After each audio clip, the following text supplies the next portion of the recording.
वहीं deputy CM ने जन प्रतिनिधियों से मुलाकात की है। एशिया पैसिफिक के प्रतिनिधियों से उन्होंने मुलाकात की। अर्जेंटीना से खाद्य उत्पादों, कृषि, आईटी इंडस्ट्री का मिलेगा साथ। तो Argentina chamber of commerce for Asia Pacific के प्रतिनिधियों से ये मुलाकात हुई है। तो डिप्टी सीएम इस वक्त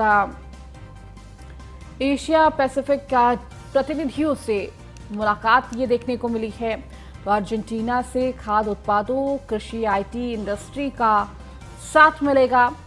तो अर्जेंटीना से खाद्य उत्पादों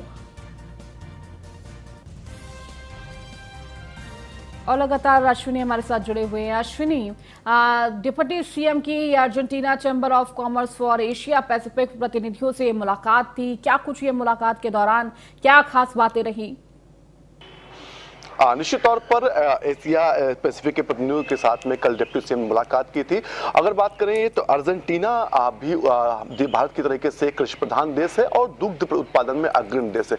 निश्चित तौर पर इन्हीं चीजों को लेकर के चर्चा हुई दोनों के बीच कि उत्तर प्रदेश में किस तरीके से जो है कृषि उत्पादन को बढ़ावा दिया जाए, क्योंकि वैकल्पिक खेती को लेकर के अर्जेंटीना लगातार नए काम कर रहा है। तो कहीं ना कहीं वैकल्पिक खेती अगर उत्तर प्रदेश में बढ़ावा उसको मिलेगा तो निश्चित तौर पर किसानों की आय बढ़ेगी। साथ ही साथ जो कृषि है उसको नए तरीके से कैसे किया जाए, क्योंकि जो पुरानी तरीके से अभी भी खेती होती है प्रदेश में, तो निश्चित तौर पर उससे जो किसान होते हैं उनको उतना लाभ नहीं मिल पाता। निश्चित तौर पर साथ ही साथ जो तमाम उत्पाद हैं, खाद्य उत्पाद हैं, उनको लेकर के भी चर्चा हुई कि उत्तर प्रदेश के अंदर अगर इंडस्ट्री लगाया अर्जेंटीना तो निश्चित तौर पर उसका फायदा उत्तर प्रदेश को भी होगा। साथ ही साथ इकोनॉमी जो अर्जेंटीना है उसकी इकोनॉमी को भी ग्रोथ मिलेगी। इसके अलावा बात करें तो आईटी और आईटी इंडस्ट्री को लेकर के भी चर्चा हुई कि आईटी इंडस्ट्री को किस तरीके से बढ़ाया जाए, क्योंकि आज की तारीख में कोई भी प्रदेश हो, कोई भी देश हो, वहां के लिए आईटी सेक्टर काफी महत्वपूर्ण होता है। निश्चित तौर पर इस पर भी चर्चा हुई। इसके अलावा तमाम अन्य मुद्दों पर चर्चा हुई, क्योंकि उत्तर प्रदेश लगातार इस समय देखा जा रहा है कि जो विदेश हैं उनसे संपर्क में है, विदेशों से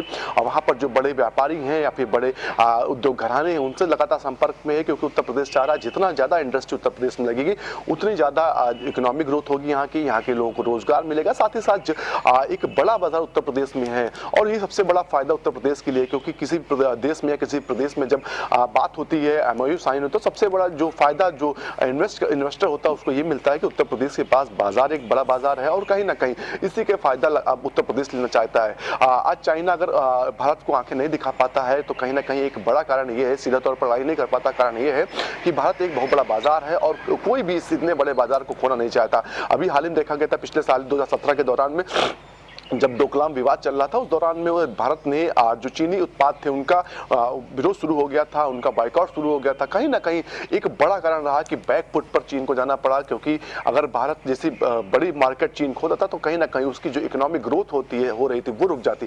तमाम देश अब चाह रहे हैं कि भारत में इन्वेस्ट किया जाए, क्योंकि एक बड़ा बाजार है और बाजार का फायदा लेना चाहते हैं लोग। जी ठीक है अश्विनी, बहुत बहुत शुक्रिया इस जानकारी को देने के लिए।